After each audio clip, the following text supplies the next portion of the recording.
2020年8月20日，在预热了数天之后，黑神话：悟空终于亮相。谁也没有想到，这支短短13分钟的预告片，却在瞬间引爆了游戏圈。从 B 站、微博、知乎、头条、抖音，再到国外各大视频平台，几乎所有玩家都在讨论有关黑神话：悟空的话题。当然，关于这段预告片的详细内容，我相信大部分玩家都已经看过，那子木也就不多说了。我们今天的话题是黑神话：悟空的诞生。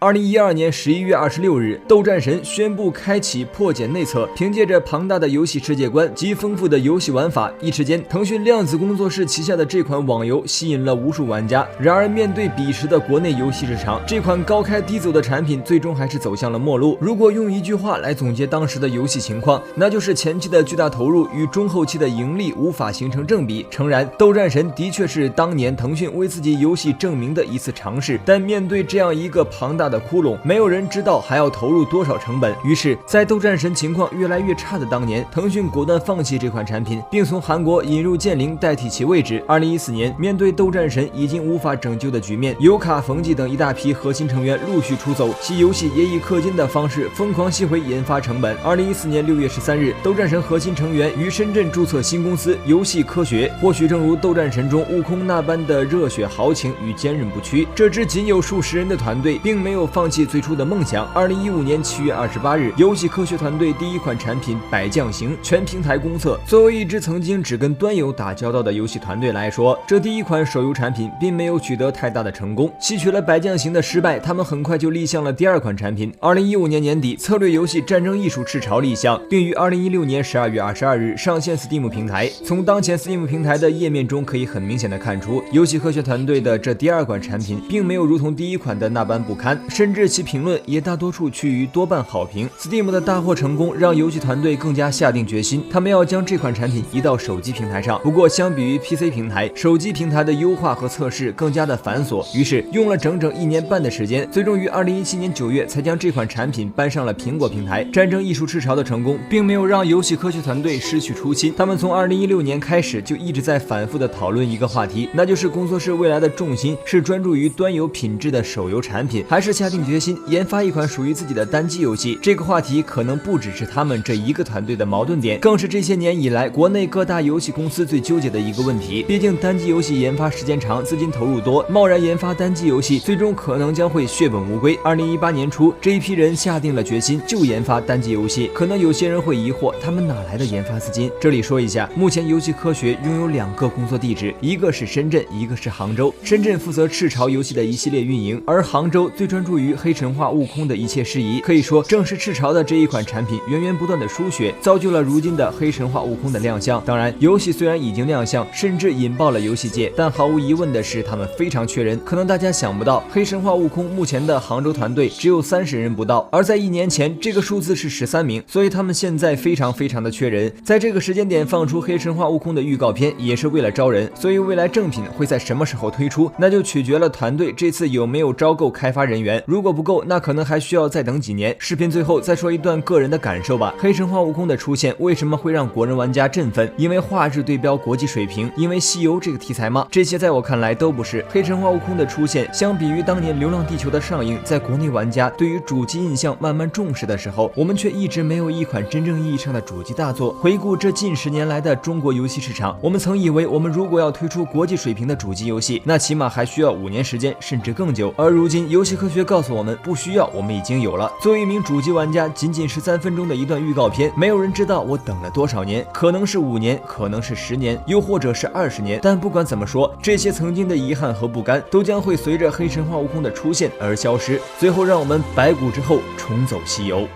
谁老的瘾，我借的吧，不测风云，难了关卡。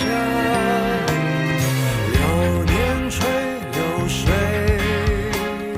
我生飞落花，路在心中，一绝无脱袈裟，为彩虹披战甲。